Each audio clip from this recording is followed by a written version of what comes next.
All right, when it comes to mastering this particular project, with all the planning and all the things that we discussed pre-production, this is going to go by very, very quickly. That is because the ultimate goal here is to yield to the different playback conditions that we discussed before. So we are ultimately going to end up with 4 different tracks that we will be sending off. Again, you could do this in GarageBand.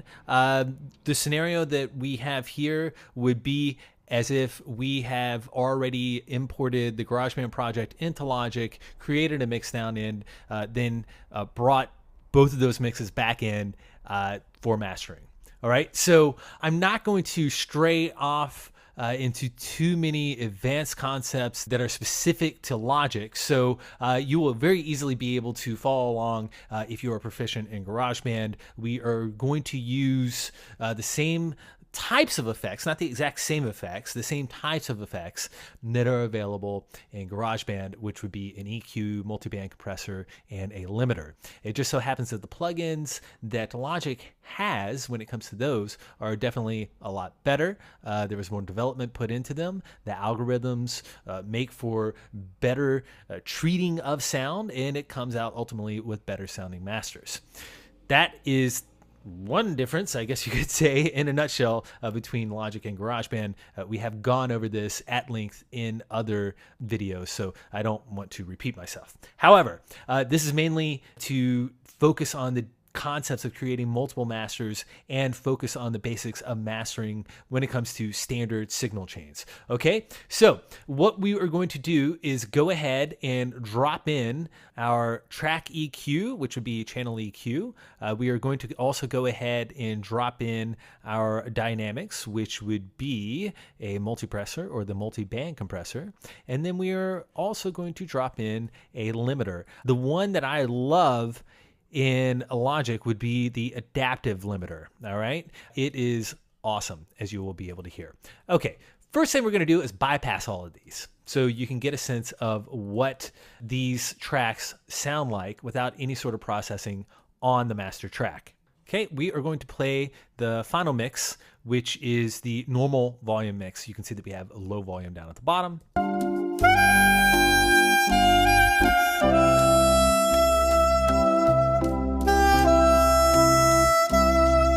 All right, like we have always discussed before, we want to go ahead and EQ any sort of sound before it gets to the compressor because a compressed EQ'd sound is going to sound different than an EQ'd compressed sound.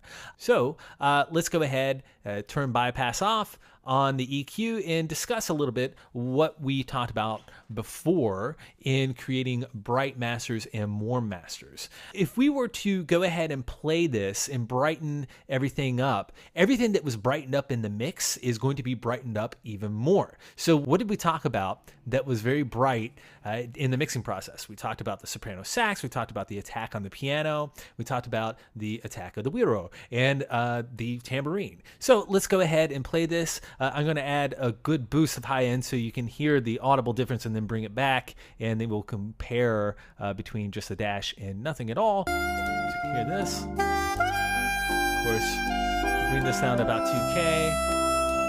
You can hear the sax definitely getting a lot brighter, along with the güiro and all those other instruments that have attack. I'm going to bring that back down. Okay, you can even see that it's peaking right there. All right, so I'm going to bypass this. So you can see and hear, most importantly, how that brightens it up. I'm going to bring this back to probably about 2K. Go ahead and play that. Just brightens it up ever so slightly. Brings out those bright highs from the mix even more. All right. Now let's talk about something else that we can add. We can add warmth, which will most likely not be picked up in the final project. However, if they want the option to play something at full volume, maybe as a reprise, we will give them that option. And again, we are doing this on the normal volume mix. Bring that up to 100. That really brings out the warmth of the keys. Okay, bring a little low in. All right.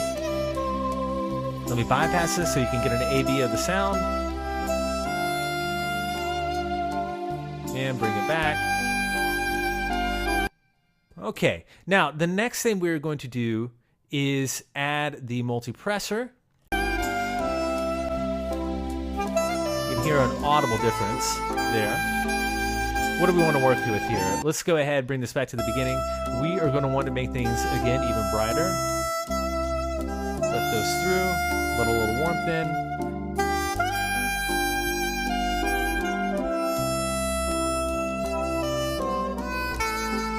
All right, we can hear when we do an A-B. Again, this is very, very subtle. There's not much that really needs to be done to this. We were just brightening up the brights, warming up what is already warm, and also because we are dealing with a bunch of different instruments that reside in some places in the same frequency range, we were essentially bringing those out, bringing more presence to those. So let me go ahead and play this again, give you an A-B of what we already have between the EQ and the multiband compressor.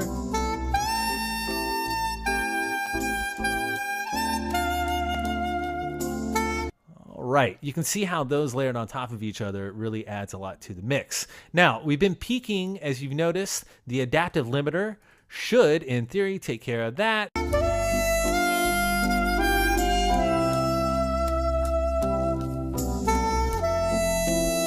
And I'm going to take this back to what we would call the big honker of a note that happens.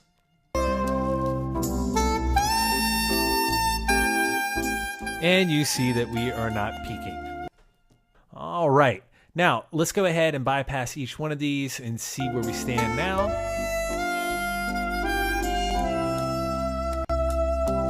Compare it to everything.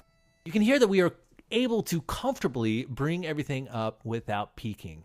Now, this is going to be the bright mix. If you have been listening to this through headphones or any sort of trebly speakers, it may be a little bit too overbearing. However, at low volumes, you can hear the melody and the tambourine clearly.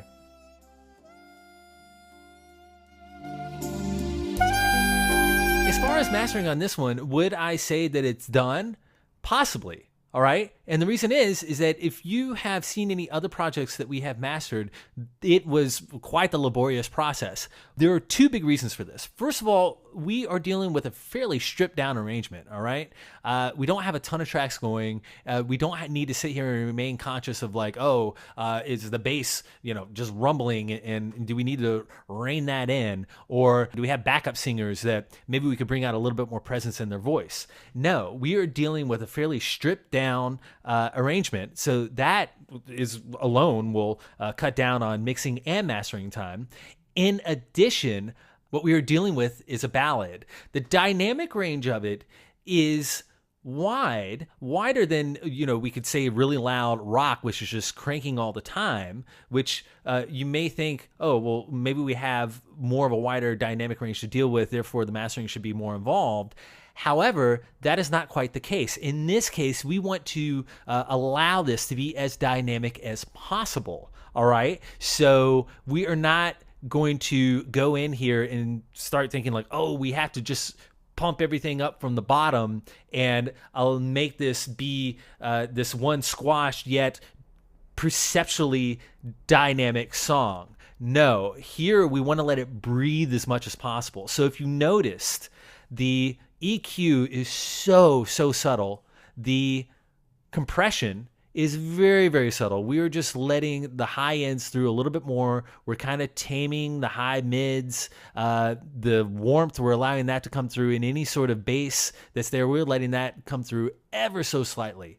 Okay? So really, the lesson here is that just like with mixes, just like with music, there is no set way to do everything. All right? Every single scenario is going to be completely different. Okay, so what I would suggest from here is, if you want, definitely tweak it a little bit more. However, for a bright mix, again, let's just listen to what we had before versus what we have with all this processing. Okay, this is bypass. This is what we had before mastering. We wanted it to be bright. I think it's safe to say that that is a very bright mix that can go on as a final product to the video editors. Okay? Now, what would we do if we wanted to go ahead and jump on over to this low volume mix and give it the same treatment? That's fairly simple. We could just mute the top one and give it a listen. However, what I would do is go ahead and save this channel strip as an option for later mastering. So I'm going to go ahead and call this Cheese Bright. There we go. That's going to be an option if we ever encounter this type of situation again, and it gives us something to revert back to for the low volume mix. Okay, so let's give this a listen. First of all, let's go ahead and bypass everything. And remember, this is the one at normal volume. Everything's going to sound out of whack.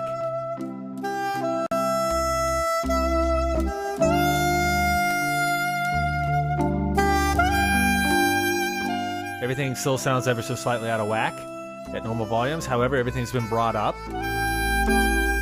Let's go ahead and bring this down.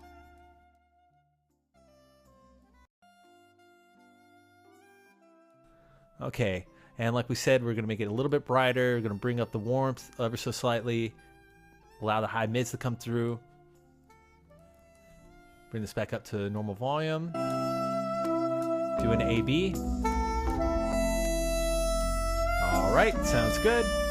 And as far as the EQ, I am going to keep it as is. I think this is more about working with the multiband compressor to bring anything else out that we want. So go ahead and play this back at the beginning. Bring out this a little bit lower. And there we go. Okay, so again, very, very subtle changes for the master at low volume. Lesson to take away from here. Again, there is no silver bullet. There is no set way to master and mix, play your instrument, anything you do in life, all right? There's no set way to do everything except possibly boil water. You apply a lot of heat. Okay, so that is it for that low volume master. Again, this is a low volume bright master, okay? So at this point, all we would really want to do is go ahead and bounce this down to 16-bit. Of course, if you get a request for 24-bit, do that. There we go. All we have to do is bounce these and we can send those off. So now we are up to 2 separate mixes, okay? I'm gonna go ahead and cancel this. Now let's talk about making a warmer, darker master. All right, for the last 2 masters that we'll be sending out, all we need to do is just reset the channel strip and bring this back up to an adequate volume at 0 dB, and we are ready to go. Again, why are we doing this? Why do we even want to send a dark master? Well, again, it doesn't matter what we think. It matters what the producer, the director, the musical director, whoever you're dealing with, it matters what they think. All right, so it's better to go ahead and send them 4 different options all at once, because in our case, we're dealing with the digital world. We can crank these out fairly quickly once we have an idea of what we want. You saw how easy it was to create 2 separate mixes and then create 2 separate bright masters from those. So let's do the same thing with the dark mixes. Okay, so we have, again, had the normal volume and low volume. Now let's create a warm mix. So why, first of all, do we even want to send a warm mix? I thought everything was supposed to be bright. Yes, that's true. We want to send them something that everyone agrees has the most important instruments cutting through at low volumes. However, if they hear this as possibly too piercing or too distracting, because while the dialogue is going on, there's all this hilarious saxophone going on in the background, they may love it, but it may dominate the scene. Okay, so maybe they want it to be pulled back a little bit. Remember, we can't just assume that if we pull back the volume, we are going to pull back this overall mix. It very well could be that when we pull it back, we can never pull it back enough, and all we hear is just bright transients continually coming through, and we end up with something that's completely useless. So let's send them something that is a little bit more reined in on the high end. So how are we going to do this? Well, I can tell you this, that the mix is already bright. So when we start making changes to the master, what we are going to be doing when we are making it warmer and not as bright, cutting off the high ends, lowering down the high ends, we are going to be bringing back the sizzle of the tambourine. We are going to be bringing back the attack that exists on the piano, and we are also going to be bringing back those resonant overtones that exist on the reed of the sax. Okay, so how do we create warmth and bring down brightness? A lot of that is going to be done within the EQ and the multiband compressor. So let's go ahead and drop some of those into these empty slots. We're going to do channel EQ. We're also going to do the multiband compressor. And we're also going to add a limiter. So let's use the adaptive limiter that is under dynamics. And here we go. All right. First thing I'm going to do is just go ahead and loop this part up top. You could do cycle region if you are in GarageBand. And let's go ahead and play this. I'm going to go ahead and bypass the multipressor and the limiter. Just start dealing with EQ. There are a few different ways to do this. It's not uncommon to just have a cut going all the way down to maybe like 10K or so, just above 10K. Bypass that. Very, very subtle. We could also have a shelf. Bring that down ever so slightly. I personally am going to go with the cut. Bring that down to just about 10K. It rolls off fairly nicely. Let's go ahead and bypass that. You could also warm it up a bit with the 200, bring up the bass ever so slightly. Let's bypass this again so you can hear the difference.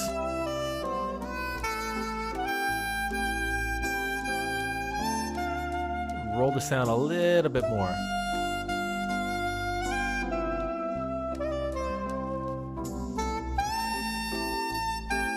Bypass so you can hear the difference. Okay, so we have tamed it a little bit. Now let's go ahead and get this going into the multiband compressor. And there are a few things that we could do here. First of all, what we should do is widen the band down to 2K. Bring this, let's go ahead and bypass it.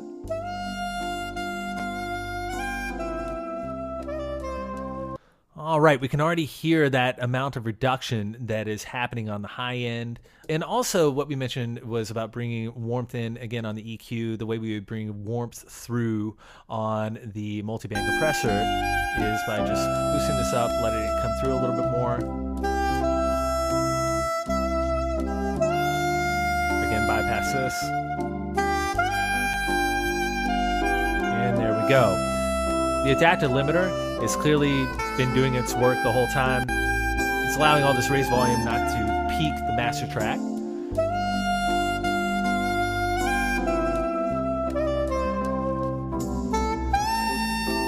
Especially on high notes like that. All right, so let's go ahead and do a complete A/B of the sound. We'll bypass, bypass, and bypass.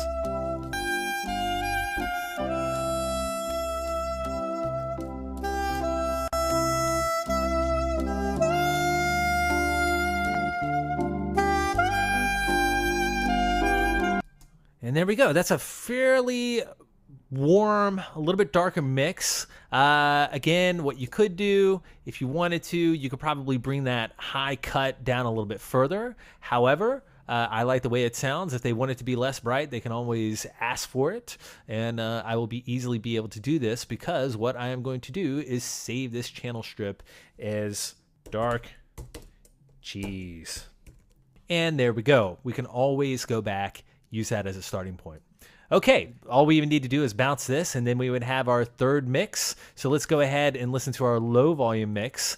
And again, just like we did with the bright mix, we are going to use this dark cheese preset as a starting point. Okay? Bring this down to a lower volume.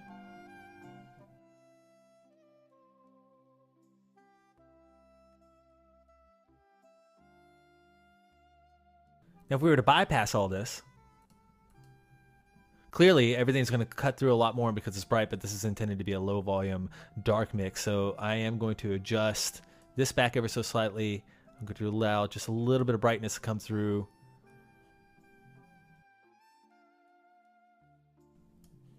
And there we go.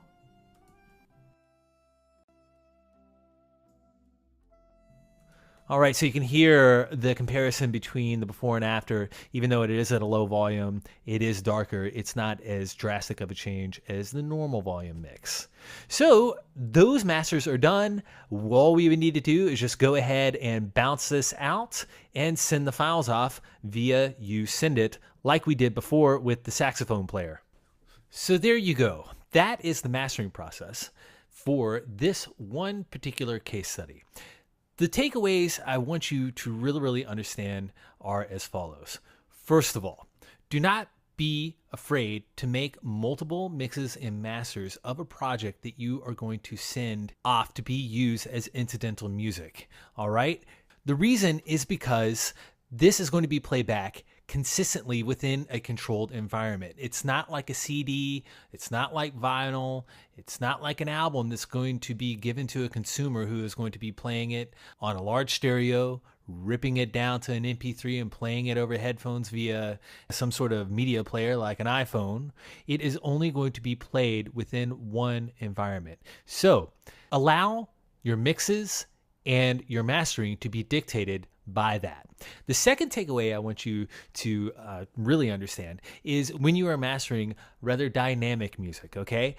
This is a different type of music. Though it was very cheesy, you can still use the same type of techniques on very cool jazz, very cool ballads, all right? Allow your mastering process to be a lot more delicate and a lot more forgiving with this type of dynamic music. This type of music is rarely ever cranked, all right? And it's rarely ever just driven to the edge as far as volume. So you can always be a lot more forgiving on your compression, on your EQs, and be a lot more forgiving on your limiting. All right. Now, that is it for this section. Go on to the next section where we bring everything to a close.